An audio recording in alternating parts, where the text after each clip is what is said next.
I think what Brennan Lee Mulligan did with Exandria Unlimited Calamity is nothing short of a miracle, at least in episode 1, because the previous Exandria Unlimited had, let's call them problems. I don't think anyone will really dispute that.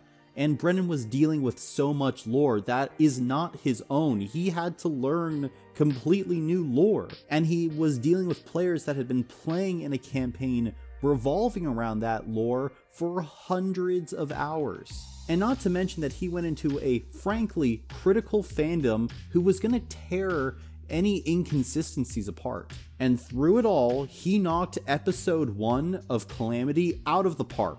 I was enthralled the entire episode. And it all started with perhaps the greatest campaign opening I have ever seen. We start off the episode getting introduced to Luis's character, Xerxes. They are a paladin, seemingly human, but they could be different. They are the first knight of the city of Avalar and a strange paladin. They are a paladin who has gained their divine powers simply for the faith that they have and the desire to protect the citizens of Avalar. So I'm thinking probably Oath of the Crown, but just talking about that type of paladin in this setting brings in a lot of interesting questions, and I think that it will definitely tie into the greater narrative surrounding God's divinity and its nature within Exandria, because Calamity revolves around gods. How gods get their power, what it takes to become a god, and perhaps what it takes to kill a god. But we start with Xerxes.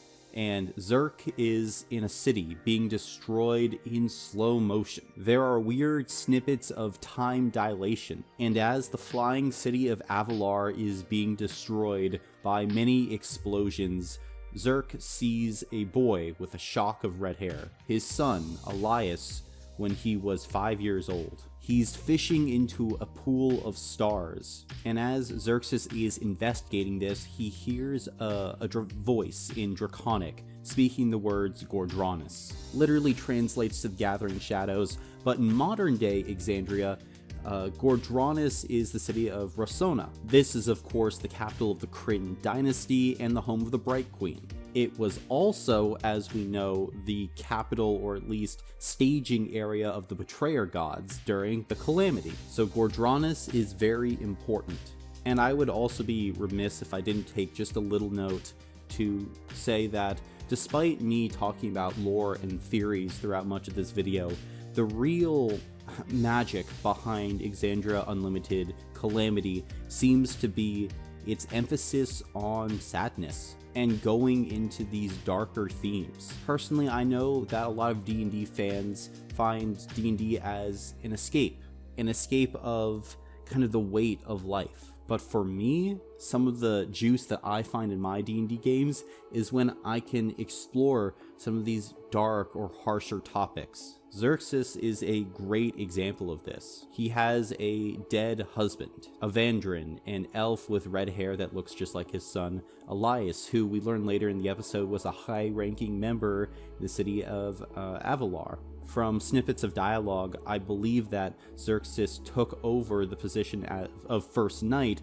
from Evandrin. We also learn more about him, I don't want to say abandoning Elias, but at least moving away from his son. And I think the embracing of these heavier themes in this episode really elevates the narrative. It really pulls me in as a viewer. This is one of the most watchable D&D live streams that I've ever seen. And this is over the course of 4 hours. And I think that a part of it is the willingness to explore these deeper themes. But now we need to talk about the Clash of the Titans, because this massive red-horned devil crashes down into Avalar. They are fighting an entity that is obviously the Dawnfather or Pelor. And instantly when I heard about this red-horned devil, I knew that it was Asmodeus. And I think that this is a direct reference to this picture right here, which I use all the time. This shows the battle between Asmodeus and the Dawnfather. It is the image that represents the Calamity. So I think it is no coincidence that Brennan shows us this image. Now, Xerx tries to talk to the Dawnfather, and the Dawnfather says of Asmodeus that he is beyond redemption and that Asmodeus has betrayed their kin. But Asmodeus says it's all right. And then Brennan Lee Mulligan drops one of the most mind-blowing questions I think that ever. I'm sorry, but I'm at a loss for words about this moment, because this is how you write great villains. If Asmodeus is a villain, but the betrayer god says, "Whom did we betray?" And this throws the entire table for a loop. And why wouldn't it? Whom did we betray? Because it seems like Asmodeus, or Asmodeus, I'm pronouncing it Asmodeus because that's how I usually say it, but it's also pronounced Asmodeus. But Asmodeus brings up an interesting question, because he does not seem to hate Zerk. Now, Asmodeus is lying, he's cunning, he's manipulative, but in this moment, I don't think that's it. Whom did we betray? And later on in the episode, we learn about a plot to recreate an ascension, or now we think a descension into godhood. Did the calamity start because the quote-unquote betrayer gods were trying to allow a new god into the pantheon? Were they trying to shepherd mortals toward divine power through their own route? Perhaps they were just trying to make more betrayer gods. And if that's the case, do the betrayer gods have a point? Because philosophically, being a god, being an immortal, having all this power, you think would be able to do more for people than not. I think that there's an argument to be made on both sides, and I'm interested to see how Brennan potentially plays with this narrative. But then we have Xerxes, who essentially, I guess, saves Asmodeus. He casts back the Dawnfather, and the massive horned giant looks at Xerxes incredulously, because, and I think he's right with saying this, no mortal could have done such a thing. But I think later in the episode, we begin to learn how he did it. Because Xerxes' power as a paladin does not come from any gods. He can gain all the divine power just from his love and his caring for the people of Avalar. Perhaps Xerxes has found a way to tap into the true power, the true divinity of Exandria. Whatever the case, he's definitely special. However, shortly afterward, Xerxes wakes up and writes in his journal about Gordranus, and from there, Brennan Lee Mulligan spends the next hour and a half introducing us to Avalar, the flying city in the age of Arcanum, in what is truly an epic D&D campaign. This is what fantasy was made for. The setting itself heightens the narrative of the story. Not only does it inspire wonder, but it reinforces the power of mortal beings in this age. And we begin to understand just how mortals in this time thought about their reality and their existence. People in Avalar, in Aor, and other flying cities were truly the masters of their domain. And the sweeping, epic descriptions that Brennan gives just put you in that mindset. It's absolutely remarkable and astounding. Now, from here, I'm going to run through all the characters and a little bit about their introductions. So forgive me if I skip around a little bit, but I'll try to put in all the most relevant information for each character. Sam Riegel's character is introduced second. They are a changeling, loquacious Seelie, and they are the broadcaster for the Herald's Tome. They are the CNN or Fox News of this fantasy city. They inform the people of the news, keep records, and based on what Loquacious is doing at the beginning, rigging elections, which, you know, is like the actual media. So I find that kind of funny. And it is also here that we learn about, I think, the second central tension in Exandria Unlimited Calamity, and that is the Eve of Replenishing. You see, in the past, the city of Avalar was connected to a mountaintop near the city of Tormunda. Then the great mage Ymir lifted the top of a mountain top, and that became the city of Avalar. And the bottom of that remaining city became Cath Moira, the sister city of Avalar. And we learn that every 7 years, the city of Avalar must return to Cath Moira to settle down in its original spot to undergo repairs and a replenishing of its power. This is an event that brings great celebration and partying, but in the context of the events right before the Calamity, this is a terrible thing. The people of Avalar are not at the top of their game. They're preparing for rest and relaxation, not a potential world-ending calamity. But then Loquacious learns that there is a problem with one of the, I guess, arcane video screens along the city. What's worse, the Architect Arcane is not returning his assistant's texts. So the Changeling broadcaster goes to meet with the Architect Arcane, which we later learn is his ex-wife. And his ex-wife is played by Abria Iyengar. Laerin Koromar Sealy is a perfectionist, a powerful abjuration mage,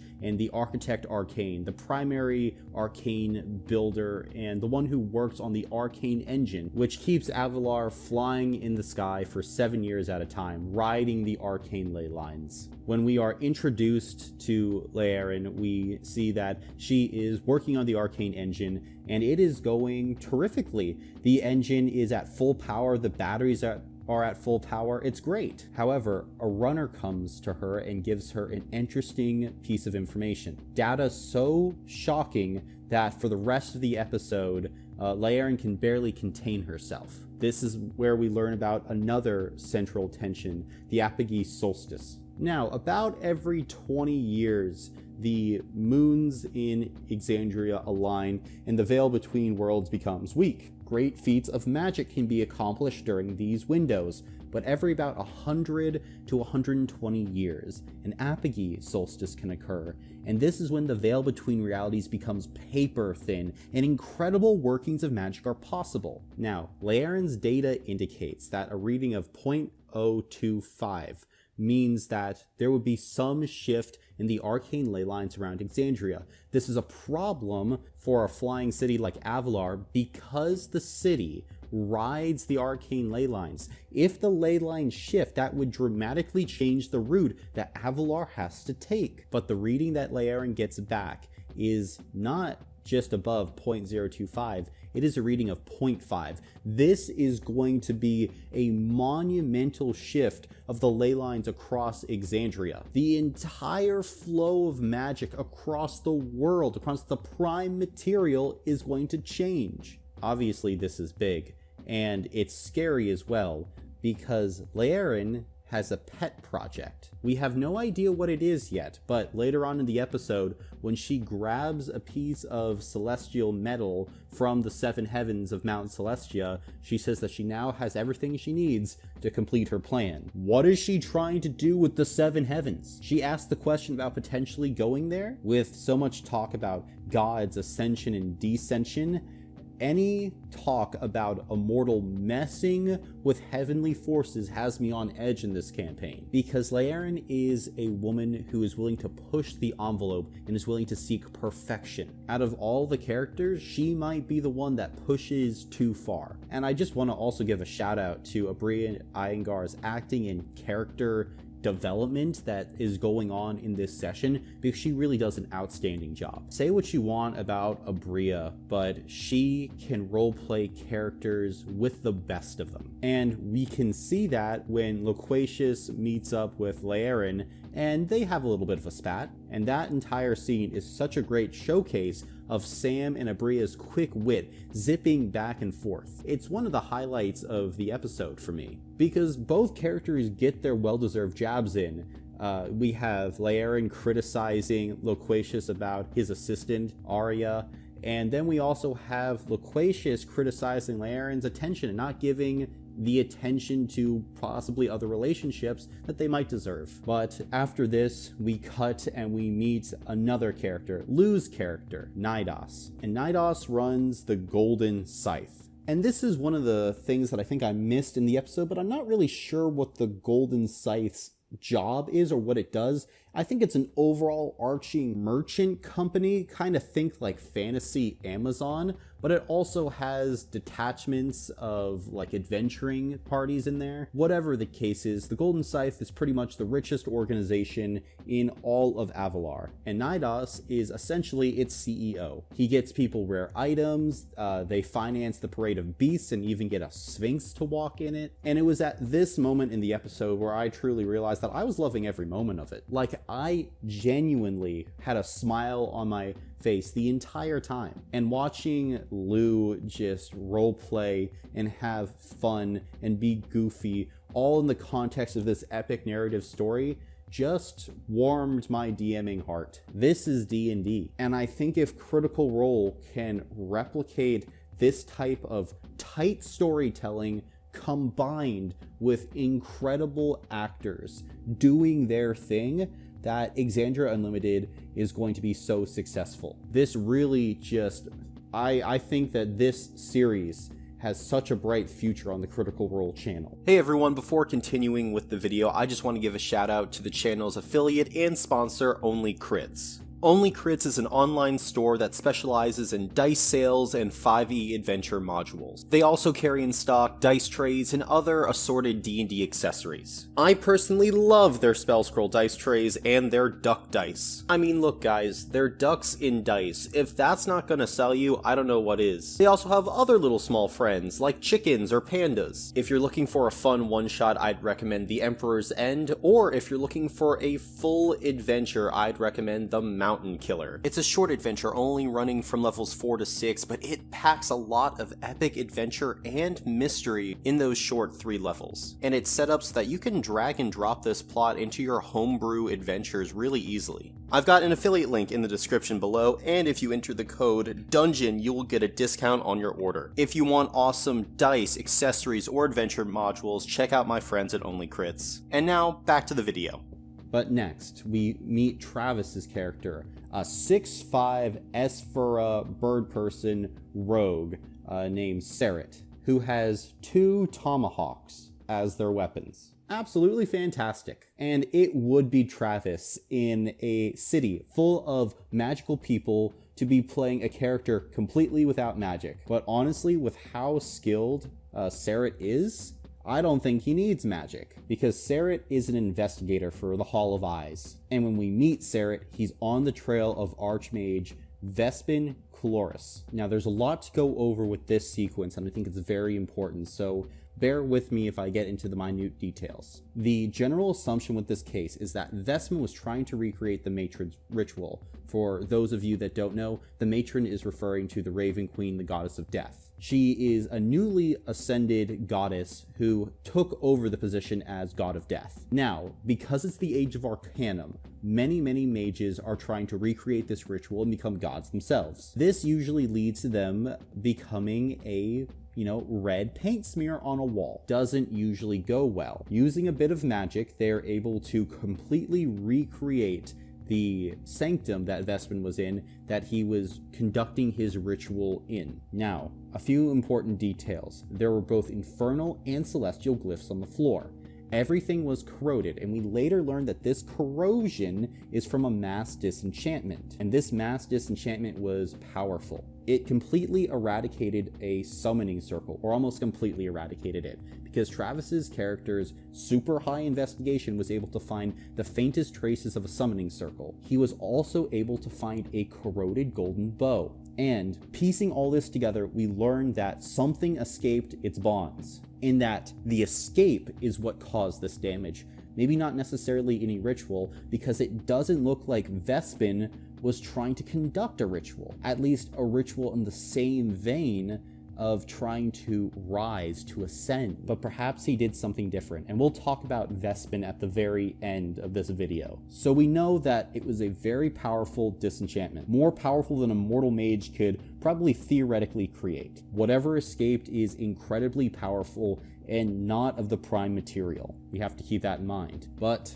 finally, we go and we meet our last player character, standing under the statue of her grandfather, Emir the Bull, the wizard who rose the city of Avalar into the sky, the first Septarian, and really the founder of the city. Underneath this statue, we meet Paisha, the most put-together elven woman that you have ever seen. And essentially, Paisha is responsible for the record-keeping and the acquisition of knowledge for the entire city of Avalar. And it is with Paisha that we get the vehicle for bringing all of these people together. And I think it's brilliant how Brennan has done this, because these are all so different characters with different desires, and the way to bring them together during a party is just brilliant. It doesn't feel forced, it feels completely natural to me, and it flows so well with the progression of the overall session. And the party is held in Paisha's ancestral family home, and then we watch as Paisha greets the guests individually one at a time, or I should say the player characters, and we learn that all these people are actually friends, which is another great tidbit to throw in there. After some hijinks like Nidus bringing a fucking tree as a gift for the party, and Loquacious bringing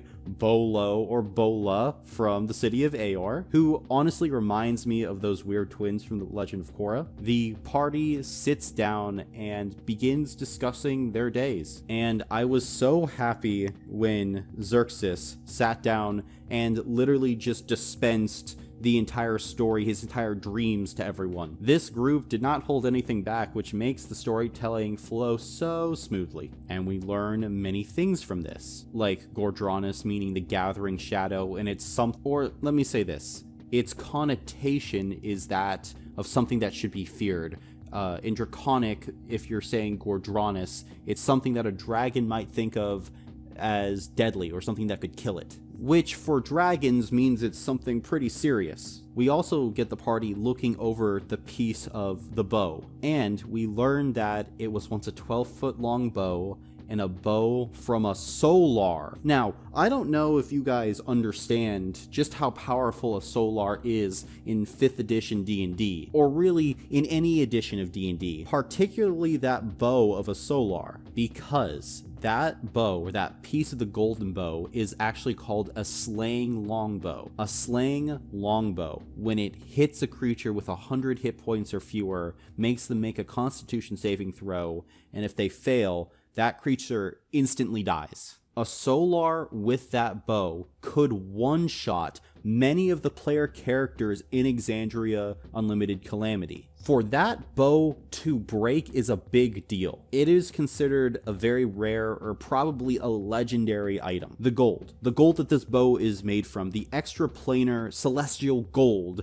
is of incredible toughness and value. That should put the fear of the gods in anyone who is watching Calamity, because I immediately perked up when I heard that somehow a solar got killed. As a DM, I have sent in a single solar against epic level D&D parties between 16th and 19th level, and they have fared very well. They're CR 21, these are not pushovers. For a solar and a solar's weapon to be instantly and easily dispelled, because that was another factor that was brought up. This solar's weapon was easily dispelled. Whatever did this, did it with barely a thought. For that to happen is absolutely terrifying, and it is Laeren's character who begins to understand that a mortal mage could have never done this. No mortal could have gained this much power to instantly dispel a solar's weapon like this. Vespen Chloris, at least the Vespen Chloris that we knew, didn't do this. They didn't shatter this weapon without effort. So now we're putting pieces together here. There is some dark force loose in the city. This dark force was summoned by Vespen. Vespen was looking for power. In exactly what way? Again, we'll get to that later, but it has something to do with the gods. And in this moment, the champion of the Raven Queen arrives, Pervon. And oh my gosh, I laughed so hard because I'd never think that the legend would return. Pervon, the greatest name that Matt Mercer has ever created. Pervon, the immortal champion of the Raven Queen. Pervon, a character that I guess should be respected? He was not respected in this episode at all, because essentially in the age of Arcanum, the champion of a god does not mean much.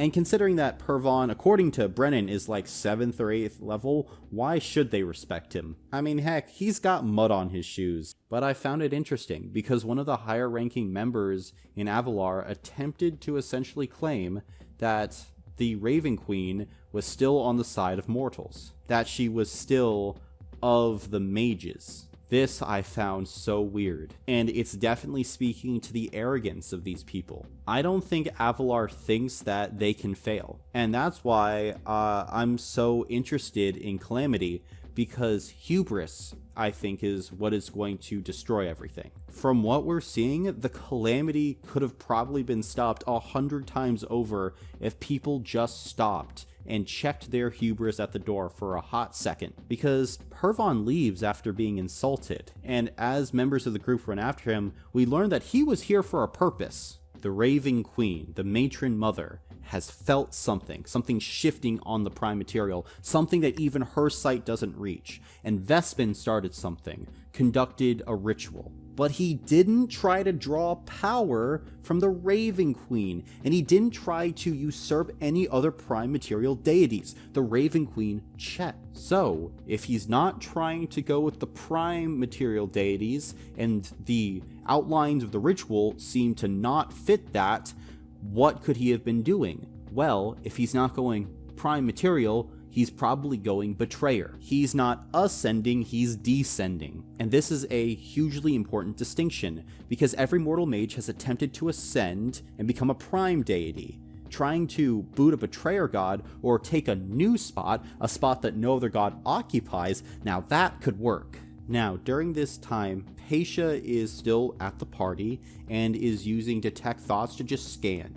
And then some thoughts in Paisha's mind seem off, and she realizes that there are thoughts within the mind of an automaton, and something whispers to the automaton, Gordranus, and it's instantly dispelled. A 9th level spell whispered in the mind of this automaton. Fascinating, right? Well, we get more evidence, some very crucial evidence. Serret goes looking for more clues, and he rolls an incredibly high, I think it was investigation check, and he sees an invisible creature. And I'm in awe with Brennan's description. And this description is something I will definitely steal, because he's right. If you went completely invisible, you would not be able to see, because theoretically the invisibility happens because light is bending around your person. That's how we, like for a stealth plane, we bend radio waves around it. That same way, we have to bend the waves of light around an object to make it invisible. When you do this, no light reaches your iris, telling your brain what you're actually seeing. You're seeing nothing. You are just seeing the darkness in front of you. So you would have to have these little holes to have light come through, hit your iris to tell you what's going on. Or maybe you could just say that the invisibility spell bypasses that with magic, but I like this description better, and I'll be stealing it. And so we see as Serret sees those two little eye holes moving around and clocks that there's someone invisible in that room with him. Serret then kills this person in one stroke from his hand axe and learns that this is an infernal cultist. Like full on orange and red bloodshot eyes sewn on skin, like Joker-esque smile carved. It's full on devil cult. And then we see as Serret turns around, Vespen, or this shadowy form of Vespen, full of mist, is within the mirror. Vespen talks about how the city of Avalar will not be able to reach the Wild Mother's embrace in time. In time for what, Vespen? And now we reach the part of the episode where I tell you what I think is going on with Vespen and why they are so important to the lore of Critical Role. Vespen is obviously the one who releases the betrayer gods looking for power. In this search for power, he becomes a devil, but his original intentions are not to follow the matron mother, they're to follow Vecna, because in Critical Role lore, Vecna ascends or tries to ascend to godhood before the Calamity, and I would argue that it's really a descension, and Vecna almost succeeds. It would make sense for Vespen to try to be following that line. And then obviously things go wrong. He can't achieve lichdom, or he's looking for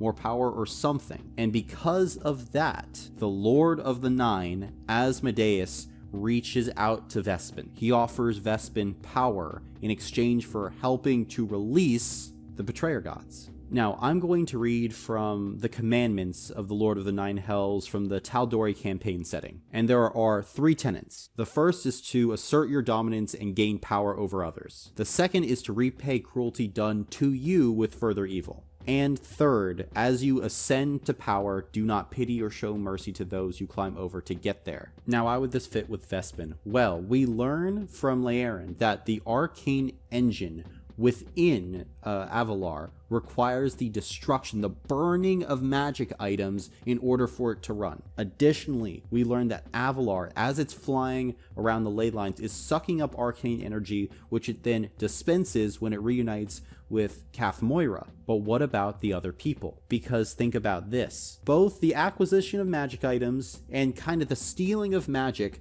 combined with the people of Avalar's blatant disregard of the gods, might seriously piss off someone like Vespen from the city of Vasselheim, like the birthplace of civilization, the most religious city in all of Exandria. Avalar's actions probably inspired Vespen in order to conduct these actions. And Asmodeus, Lord of the Nine, the absolute greatest manipulator in the regular D&D multiverse. I mean, deal with the devil. Asmodeus is like the literal devil of D&D.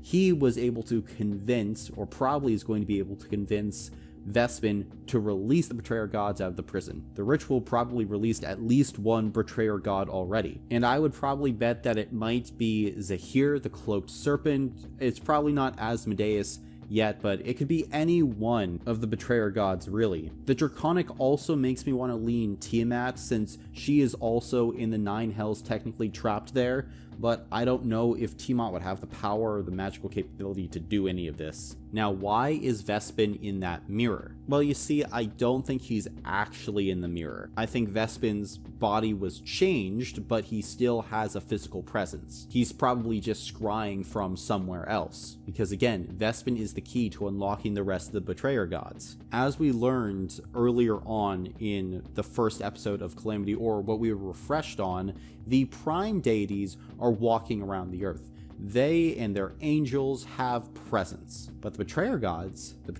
are locked away. The Betrayer Gods and their agents do not freely walk the earth. They have to be released. That is what starts the Calamity. That is why there needs to be cultists. That's why there needs to be a strong archmage like Vespen. That's why Vespen is probably releasing Betrayer Gods, or their powerful agents and creatures. There needs to be an event. And it's no coincidence that event comes during the eve of replenishing. Not only are great feats of magic possible due to the Apogee solstice, but you have an entire ship filled with mages who have been bottling up magic for 7 whole years. And just at the last moment, you have someone in Laerin who is obviously going to try to do something between the planes. All this weaves together for the perfect storm. Weak veil between the Betrayer Gods and the Prime Material. Enough magical energy to sink a continent. A powerful archmage in her own right who is trying to rip through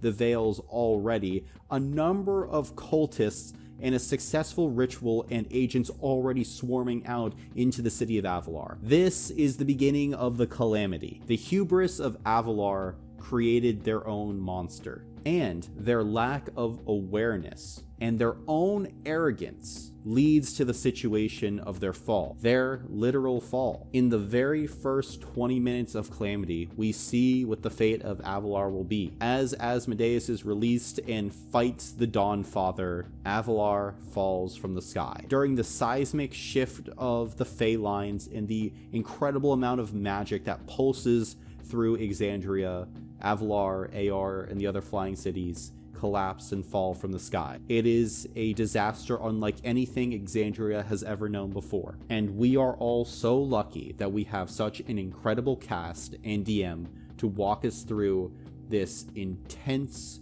emotional, and what I think is going to be an incredible story. Man, this was a long video, but if you want some more content before the next episode of Exandria Unlimited Calamity drops, check out this video right here, and thank you so much for entering the dungeon. Goodbye.